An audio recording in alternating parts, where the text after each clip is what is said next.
What's up, guys? M.V.K back again.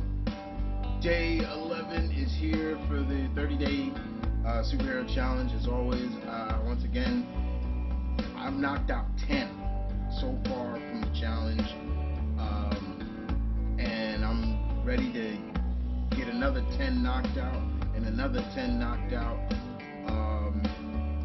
I've been having a lot of fun. Now it's getting a little sad. It's getting a little sad because today, for day 11, saddest superhero comic scene. So we're talking about scenes in comics that were just ultimately sad. Either broke your heart, you you felt that pain, you felt that, you really felt almost to the point it nearly broke you down and brought you to tears. Now, deaths in comics don't really bother me as much as they used to. I'm not gonna sit here and lie to you guys, but there are some that have happened, and I was like, okay, I felt that. But in the past, yeah, there have been a lot of scenes in comics that have really broke me. So yeah, I legitimately started crying. That's how connected I got with the character. So I'm gonna give you four: two from Marvel, two from DC. No, I have so many, but it's just I had to talk about these. So let's start off with Marvel, and the first one that comes to mind instantly that legitimately broke me down is Amazing Spider-Man 121 to 122, The Death of Gwen Stacy. We all know Gwen Stacy. Yes, Mary Jane, but remember, guys, Gwen was Peter's first love, and I don't know about y'all, but you always remember your first love. You always remember that first person you can legit say you fell in love with. Gwen was that, and it is one of the most iconic scenes in comics, one of the most iconic moments to see Peter, the Green Goblin, throw Gwen off. Peter webs her, and looks like all is good. And all of a sudden, that next page, her neck snaps. And that iconic scene with Peter holding her and yelling to Osborn, like, I'm going to get you. Like, that's a moment. And they recreated that moment again later on in Amazing Spider-Man during, I believe, JMS's run with Mike Deodato doing the artwork. And basically, we found out that Gwen knew all along Peter was Spider-Man, and to keep her safe, keep him safe from Norman, she went to Norman to plead to leave Peter alone, yada yada yada. And basically it implies that the best way to do that was for Gwen to give herself to Norman Osborn. Basically, this guy who's old enough to be her father laid his seed into her, and Gwen gave birth to two kids, a boy and a girl. The daughter, I'm forgetting her name, looked just like Gwen, and they became the Grey Goblins later on. You can read it. There's a whole series on it and everything like that. And she fell off. Her daughter fell off the same bridge, but this time Peter was like, "Not again, not again. This ain't gonna." And he webbed every body part. So as soon as she jerked back, nothing was he webbed her arms, her legs, the neck, everything. He was not gonna let that happen again. But so the death of Gwen Stacy is definitely more. I remember reading that comic and just felt so bad for Peter. I felt so bad. I legitimately cried. It was so bad. I legitimately just cried. Like, I'm like, oh my god, like, Peter. Like, I felt so bad for Peter. A next moment, next scene that I could talk about is from Astonishing X-Men. And death and X-Men, go hand in hand sometime, but some of them, especially if you have a very very close to some of those characters, and they die, it's gonna hurt. So Josh Whedon, John Cassaday, Whedon's probably one of the best X-Men run, the Astonishing X-Men. We saw Kitty sacrifice herself. I'm a big Kitty Pryde fan. I love her, and to see her sacrifice herself, there was a giant bullet aiming for Earth. She sacrificed herself to save the world.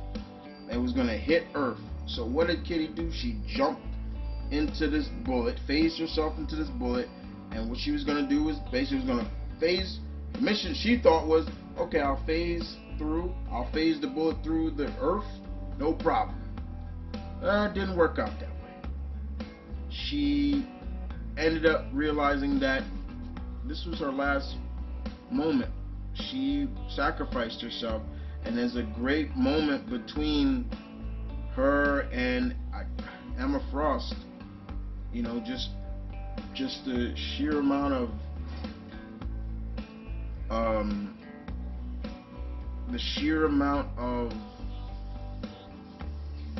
self-sacrifice that Kitty Pryde, and all you see is the bullet just pass through Earth, and it's just out in the space, and Kitty's still inside. And yeah, the bullet came back, and they were able to get Kitty out of it, but it felt bad, and I just felt really bad. I was like, oh, Kitty, like, you know, it just felt so bad. Part of me was like, Professor Xavier, be proud, but I was still like really sad about that. That really broke my heart to see Kitty. You know, she had just come back, and you know, all this stuff just happening, and I was just like, oh. And when they did bring her back, she couldn't become solid. She was almost like a ghost. You know, her intangible like powers, her phasing powers kept her from really touching people. So she had to like be quarantined and stuff. It was really bad. Another scene that I can think about that really broke me, or really made me cry, and just made me feel emotional. There's so many, but one that really, something that deals with kids, and Roy Harper's daughter, Liane Harper, when Prometheus blew up, set a bomb off in Star City, and his little girl died. It was Ollie and Dinah found the body, and Roy just snapped. He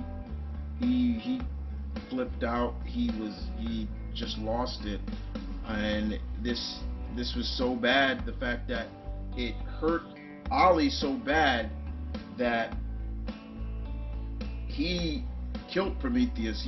He legitimately crossed he broke the code of what a hero never supposed to take revenge on, and he killed Prometheus. And that was the series called Cry Justice. But yeah, I felt so bad for Roy. Not only did Roy lose his arm before that, he was, but then he just went insane. He lost his little girl. That was the little girl that he had with Cheshire.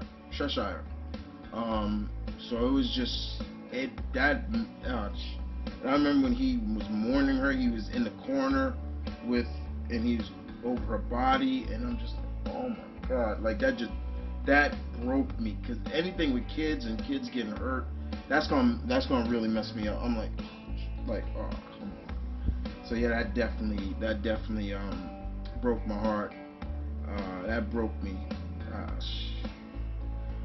And last, one more, because I'm done. I can't take no more of this stuff. I'm getting a little emotional right now. Last but not least, we're gonna go to Injustice 2, issue number 37.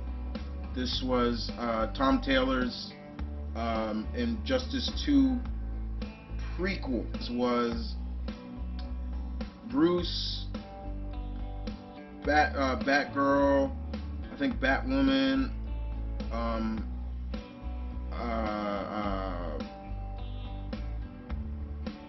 Plastic Man, they found out what happened to